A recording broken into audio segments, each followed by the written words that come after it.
ખરીદીનું ખૂબ મહત્વ હોય છે, પણ સોના અને ચાંદીમાં આગ જરતી તેજી છે। સોનું 1,30,310 ગ્રામનો ભાવ પહોંચી ગયો છે। એવું હતું કે બજારમાં રોનક નહીં દેખાય આ વધેલા ભાવના કારણે, સોના ચાંદીમાં આગ જરતી તેજીના કારણે, પણ એ માન્યતા ખોટી પડી છે, એ ધારણા ખોટી પડી છે, કારણ કે લોકો ખરીદી માટે બજારમાં ઉમટ્યા છે। અને હા, લાઇટ વેઇટ જ્વેલરીનો ટ્રેન્ડ દેખાઈ રહ્યો છે। લઠ્ઠાબેન જ્વેલરી, ભારે સોનું ખરીદવાથી લોકો બચી રહ્યા છે, એ પણ એક હકીકત છે।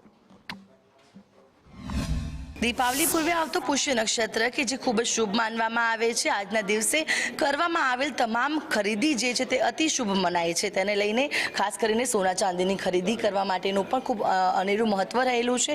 ત્યારે વહેલી સવારથી જ જે શુભ મુહૂર્ત જેમ જેમ શરૂ થાય છે તેમ તેમ લોકો સોના ચાંદીની ખરીદી કરવા માટે જ્વેલર્સના શોરૂમોમાં પહોંચી રહ્યા છે। આજે પુષ્ય નક્ષત્ર જે સારું માનવામાં આવે છે, એટલા માટે અમે દર વર્ષે કંઈક ના કંઈક ખરીદીએ છીએ। જેવું સોનું ખરીદવું સુકન માનવામાં આવે છે, તો ભલે સોનાનો ભાવ વધારે છે પણ સારું રહે એના માટે અમે શોપિંગ કરવા આવ્યા છીએ। બિલકુલ, શું કહેવું છે? એક તરફ ભાવ વધી રહ્યા છે, બીજી તરફ ખરીદી પણ આપ કરી રહ્યા છો।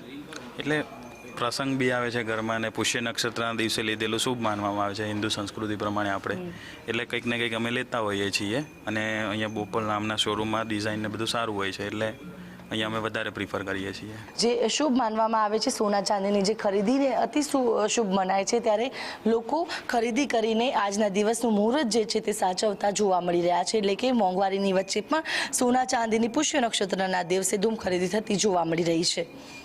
કેમેરા પર્સન મનીષ વાણિયા સાથે આયુષી યાજ્ઞિક, સંદેશ ન્યૂઝ, અમદાવાદ। અને આ સાથે જ વોર રૂમમાં અત્યારે સમય થયો છે આપનાથી વિદાય લેવાનો।